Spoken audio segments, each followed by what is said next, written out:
കല്യാണം കഴിഞ്ഞു. കല്യാണം കഴിഞ്ഞാൽ എന്താ വെച്ചാൽ ഈ മാതാപിതാക്കൾ അതിൽ പോയി ഇടപെടുക.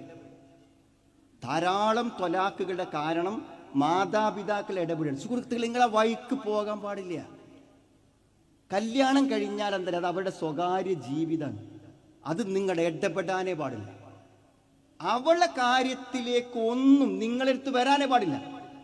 എൻ്റെ മരുമകളുടെ കാര്യത്തിൽ എന്ത് തീരുമാനമെടുക്കാനും എൻ്റെ മകനാണ് അധികാരം. നിങ്ങൾക്കതിൽ ഒരു കാര്യവുമില്ല. അവരെവിടെ താമസിച്ചോട്ടെ, എവിടെ ജീവിച്ചോട്ടെ, എങ്ങനെ വേണമെങ്കിൽ പോയിക്കോട്ടെ, അങ്ങനെയാണ്.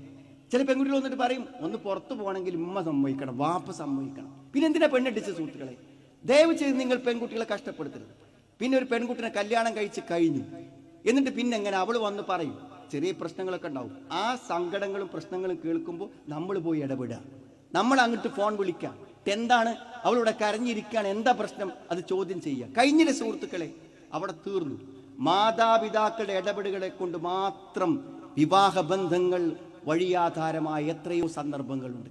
നമ്മൾ സ്വതന്ത്രമായി ജീവിക്കാൻ അവരെ വിടണം. അവർക്ക് സ്നേഹിക്കാൻ അവസരം കൊടുക്കണം. അതിനുള്ള സൗകര്യങ്ങളും സംവിധാനങ്ങളും ഉണ്ടാക്കി കൊടുക്കണം. നിങ്ങൾക്ക് ഓർമ്മല്ലേ അല്ലേ, വീട്ടിൻ്റെ തിരക്കിൽക്കും ജോലികൾക്കും ഇടയിൽ സ്വന്തം ഭാര്യയോടൊപ്പം ഒരല്പസമയം ഇരിക്കാൻ പോലും ഭാഗ്യമില്ലാത്ത കൂട്ടുകുടുംബങ്ങളിൽ ജീവിതം തുലച്ച എത്ര പേർ നമ്മുടെ സമൂഹത്തിലുണ്ട്? വീട്ടിന്റെ തിരക്കിനിടയിൽ എൻ്റെ ഭാര്യയെ എനിക്കൊന്ന് വീട്ടുജോലികൾക്കിടയിൽ ഒരല്പസമയം ഒന്നിച്ചിരിക്കാൻ ലഭിക്കാതെ ജീവിതം തീർന്നു പോയ എത്ര ആൾക്കാരുണ്ട് സുഹൃത്തുക്കളെ? ഇവിടെയൊക്കെ നഷ്ടപ്പെടുത്തുന്നത് നമ്മുടെ മക്കളുടെ സ്നേഹപൂർവമായ ഒരു ജീവിതത്തിന്റെ അവസരങ്ങളെയാണ്. മാതാപിതാക്കൾ അനാവശ്യമായി ഇടപെടുന്നത്. നിങ്ങൾക്ക് എന്തെങ്കിലും പ്രശ്നം എന്ന് തോന്നുകയാണെങ്കിൽ ആ പ്രശ്നം ഓര് പരിഹരിച്ചോട്ടെ, നിങ്ങൾ പരിഹരിക്കണ്ട. നിങ്ങൾ അതിൽ ഇടപെടുകയേ വേണം. അതിനർത്ഥം നിങ്ങളുടെ മക്കളുടെ കാര്യത്തിൽ നിങ്ങൾക്കൊരു ബന്ധമില്ല, എല്ലാ ബന്ധമുണ്ട്. പക്ഷെ വിവാഹ ജീവിതത്തിൽ അവരുടെ തീരുമാനങ്ങൾ അവർ മുന്നോട്ട് പോട്ടെ. നിങ്ങളോട് അഭിപ്രായം ചോദിച്ചാൽ, നിങ്ങളോട് ശൂറ നടത്തിയാൽ നിങ്ങൾ ഗുണകാംശപരമായ അഭിപ്രായങ്ങൾ പറഞ്ഞു കൊടുക്കുക.